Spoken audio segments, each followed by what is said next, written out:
Well, let's try this again. Backdrop inspired by Este. A few months back, I tried to do a couple of reaction videos for Once a Ranger. They had a few audio problems. Thought I'd give it another try. As many of you know, I have done a lot of voice work. I've done voice work from every season from Power Rangers SPD to the current season. But do I mean Dino Fury or Cosmic Fury?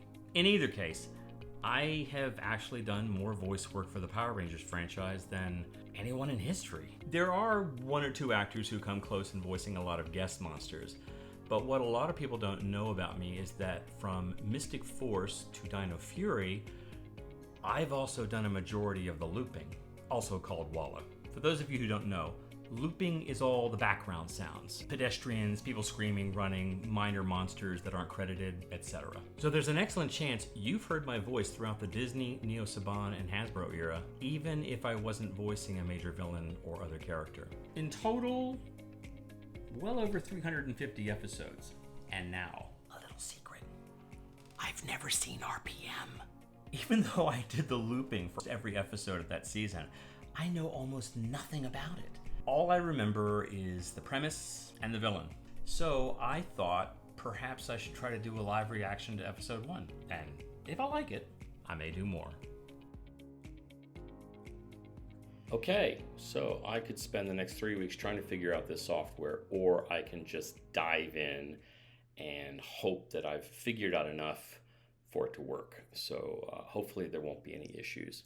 So with that said, actually there was something I forgot to mention in the intro. One of the reasons why I'm kind of curious about maybe doing some live reactions to R.P.M. and maybe some other series is that because I've worked on the show and I worked behind the scenes and I did voice work and all that jazz, I think maybe I can also offer additional commentary that maybe a regular live action viewer wouldn't be able to. Things that went on behind the scenes, maybe little interesting things that happened in the booth when we were recording. So hopefully I'll be able to spot some things while I'm recording this and maybe share a few amusing stories. With that said, I will just dive right into it. Okay, here we go. The virus has built armies of robotic soldiers and taken control of our world. But there is still one place we can be safe. The domed city of Corinth.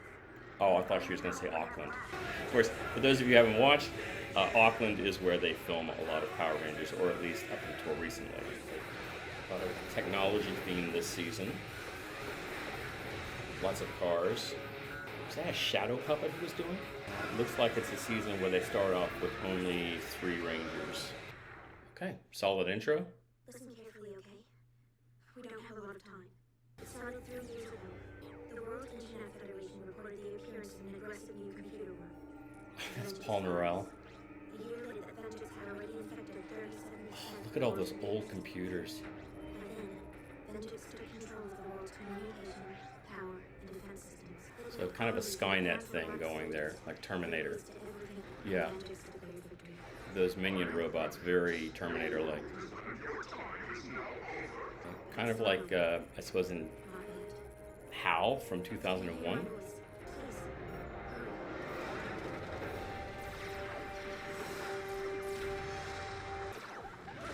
I remember when we were recording the looping for this and we were watching down this first scene, some of us were in shock. It was just like, oh my gosh, people are dying. Like, people aren't supposed to die in Power Rangers. Oh, James. That's my buddy James. He is, oh my gosh, he really is that cool. We lost contact with air support over an hour ago, sir. Should I do, sir? Go shoot us. Yeah, no, James, he's a great guy. He's a really lovely guy. Wow, I'm amazed that they were able to attain an actual American school bus for this, because you can tell by the driver's side, it's on the left-hand side. You! What are you doing behind the wheel of one of our trains? I would be driving it. And you made it through the entire Benjax army in one piece. Aye. We made it. I think he's doing a Scottish accent. That's very unique for this series. Normally it's always just, you gotta do an American accent.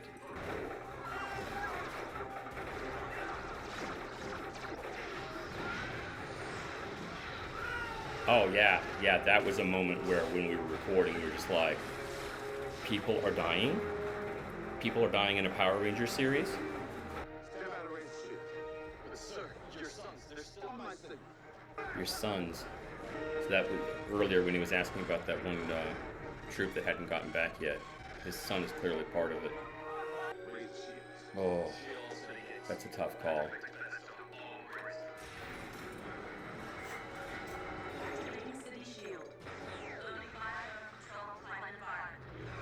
Oh, that's cool. That's a really clever way of getting around the fact they're in a dome city. Eagle 2, report. Zeke 1. Eagle 1 is down, sir. He's gone. Guessing it was his son.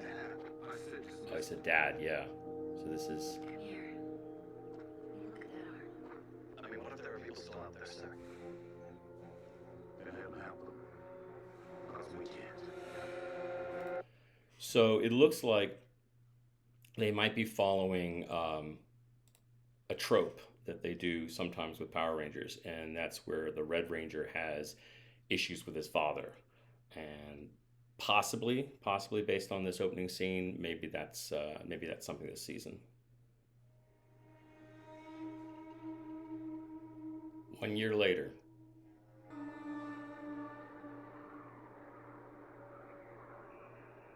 Wow, it's pretty desolate.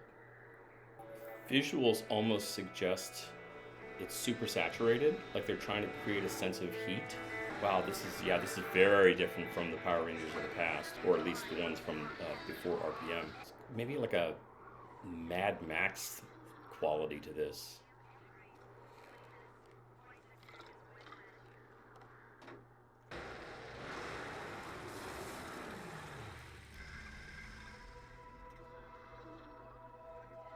Oh, little symbolic there. Probably scanning for life forms or radiation. Did he literally just stop for this flower? The fact that, that one symbol of life growing up in the middle of, surrounded by death, probably going to be a theme for the rest of the season. Yeah, this guy's definitely a hero.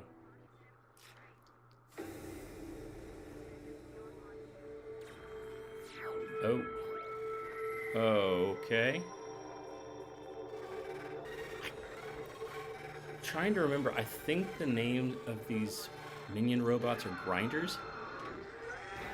Oh, that is an epic shot. And all happening in contrast to the flower. Just like nothing. Just dust myself off. Yeah. Have to protect the flower.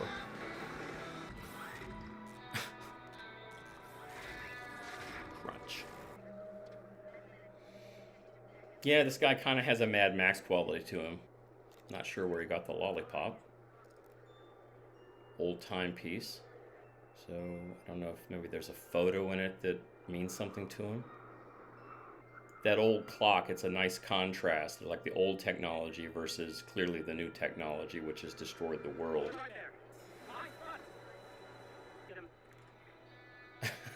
He just pulls up. Okay, now, my friend. I'm gonna count. No. Wait, what? No. How can you say no? I made me lose my train of thought. Okay, this guy is clearly the comic relief. Something tells me they're going to become friends. Maybe best friends, but at least friends. But I'm the one holding the blaster here. Plus, I'm a desperate and dangerous... Holding a blaster. I think I am. What else would it be? Feels like a 4.5-inch outtake monster. Wait, look, not the face. Not the face. Not the face. Serious. See? Forward citizen ID. Ziggy? Your name is Ziggy. Yep. Okay. If his name is Ziggy, he's definitely the comic relief. You know, that's a lot. I don't know my name. Well, where are you from? I mean, who are you then? I don't know. Ziggy Ziggy delivers. Orange City. Alright, let me spell this out. No one has ever run a barricade into the city during daylight. Understand? No one. It's the barricade. Or here, or here, there. Oh, that spot would have been really good. It's a perimeter patrol. Mean this. You do not mean this. Oh, man. Okay, this is happening. I'm running Renix barricades like with Willy Wonka at the wheel.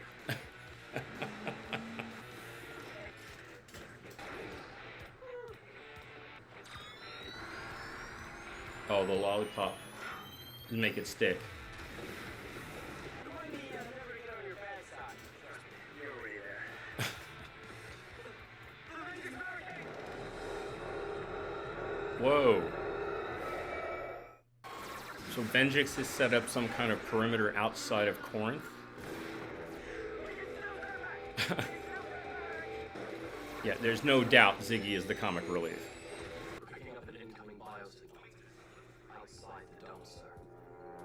Maybe he thinks it's his son? Heading straight through the middle of the Vengeance barricade. Definitely human.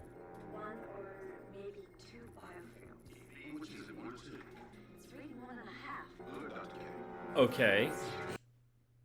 So if it's reading 1.5, that suggests that one of the two guys in the car aren't entirely human. Maybe they have technology in them or something. I'm just going to go out on a limb here and say, I mean, this is really a stretch. Possibly one of them is a plant from Vengeance. Maybe like a cyborg, an upgraded model, kind of like in the Terminator series. Looks human, but it's also a machine. And maybe this whole thing about trying to get into Corinth is a ruse in an effort to get a plant on the inside so he can bring down Corinth from the inside. Just a theory. I'm probably wrong.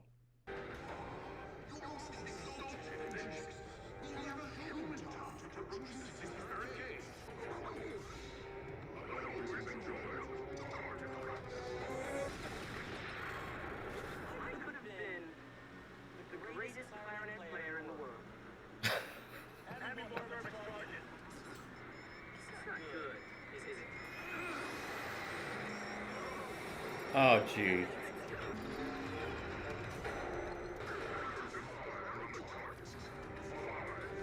All right, well, if it is a plant, they probably wouldn't be firing on their own plant.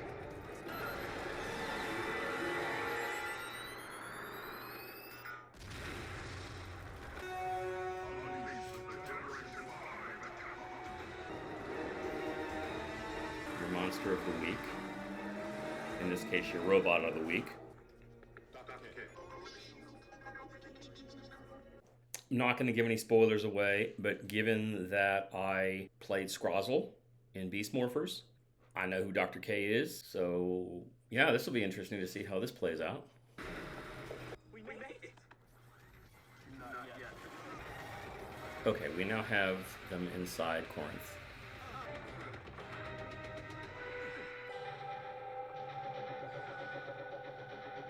Okay, we got our cool hero shots.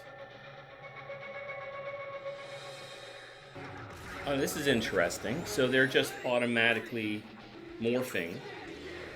Normally, you get some kind of a backstory, or there's some kind of like the morphing grid, or some kind of higher power or something determines who the Rangers are. Whereas this, we're not getting that. We're just going straight into it.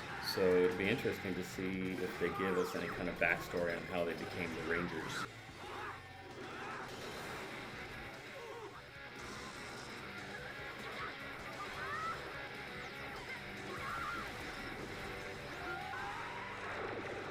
Oh, that was kind of cool.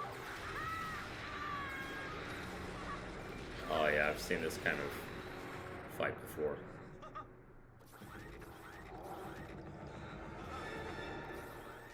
So I just remembered when we went in to do the looping for this, usually what happens is they ask us to like come up with a voice for the minion monsters, whether it's, you know, Moogers or Tronics or whatever. In this particular season, if memory serves, I think we actually did come up with a kind of, you know, like a kind of mechanical, magnetic sound or something for them. And it sounds to me like they didn't use it, that they actually ended up going with some kind of actual kind of realistic sound effect. However, that said, what little I've heard of this monster of the week here, or robot of the week, I should say, it sounds like there is an actual voice actor providing some of the sounds underneath it. There might be some robotic sounds added, but it definitely sounds like it was created by one of us in the Loop group. From what little I've heard, I don't think it's me. I think it's probably my friend Jeremy, but who knows?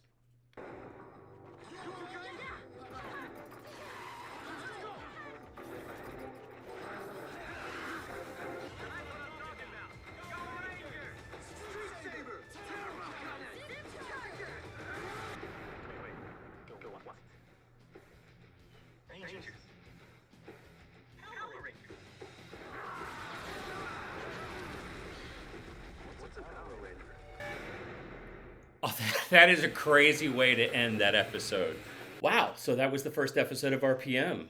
I'm going to say, I thought it was pretty cool. I liked it. There's a lot about it I like. Definitely a slightly darker tone. Some interesting shots. Great music. I am intrigued by some of these characters. Ziggy is hilarious. And it's good to see my old friend James in action. So looking forward to seeing how his character develops. And there's probably some other things I'm not thinking of right now, but I just want to crank this out and upload it as soon as possible.